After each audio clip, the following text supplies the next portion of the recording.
Au nom d'Allah, le tout miséricordieux, le très miséricordieux, par At-Tour, et par un livre écrit, sur un parchemin déployé, et par la maison peuplée, et par la voûte élevée, et par la mer portée à ébullition au jour dernier, le châtiment de ton Seigneur aura lieu inévitablement, nul ne pourra le repousser, le jour où le ciel sera agité d'un tourbillonnement, et les montagnes se mettront en marche. Ce jour-là, malheur à ceux qui traitent les signes d'Allah de mensonges, ceux qui s'ébattent dans des discours frivoles, le jour où ils seront brutalement poussés au feu de l'enfer.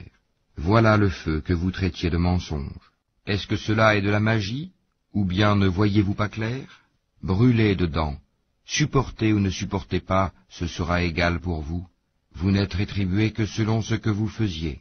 Les pieux seront dans des jardins et dans des délices, se réjouissant de ce que leur Seigneur leur a donné, et leur Seigneur les aura protégés du châtiment de la fournaise. En récompense de ce que vous faisiez, mangez et buvez en toute sérénité, accoudez sur des lits bien rangés, et nous leur ferons épouser des houris aux grands yeux noirs.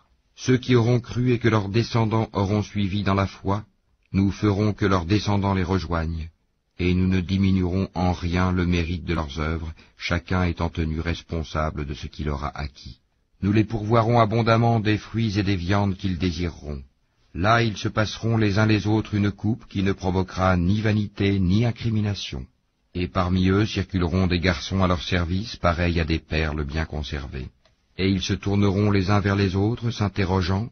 Ils diront, nous vivions au milieu des nôtres dans la crainte d'Allah, puis Allah nous a favorisés et protégés du châtiment de Samoum. Antérieurement, nous l'invoquions, c'est lui certes le charitable, le très miséricordieux. Rappelle donc, et par la grâce de ton Seigneur, tu n'es ni un devin, ni un possédé. Ou bien ils disent, c'est un poète, attendons pour lui le coup de la mort. Dis, attendez, je suis avec vous parmi ceux qui attendent. Est-ce leur raison qui leur commande cela? Ou sont-ils des gens outranciers? Ou bien ils disent, il l'a inventé lui-même. Non, mais ils ne croient pas.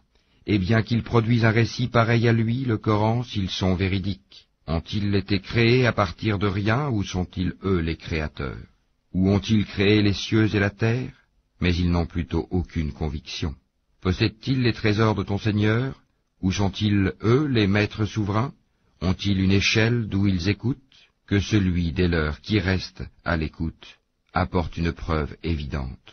Allah aurait-il les filles, tandis que vous les fils? Ou leur demandes-tu un salaire, de sorte qu'ils soient grevés d'une lourde dette? Ou bien détiennent-ils l'inconnaissable pour le mentionner par écrit?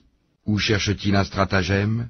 Mais ce sont ceux qui ont mécru qui sont victimes de leur propre stratagème. Ou ont-ils une autre divinité à part Allah? Qu'Allah soit glorifié et purifié de tout ce qu'ils associent.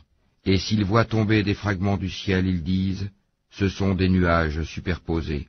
Laisse-les donc, jusqu'à ce qu'ils rencontrent leur jour où ils seront foudroyés. Le jour où leur ruse ne leur servira à rien, où ils ne seront pas secourus. Les injustes auront un châtiment préalable, mais la plupart d'entre eux ne savent pas. Et supporte patiemment la décision de ton Seigneur, car en vérité tu es sous nos yeux, et célèbre la gloire de ton Seigneur quand tu te lèves. Glorifie-le une partie de la nuit, et au déclin des étoiles.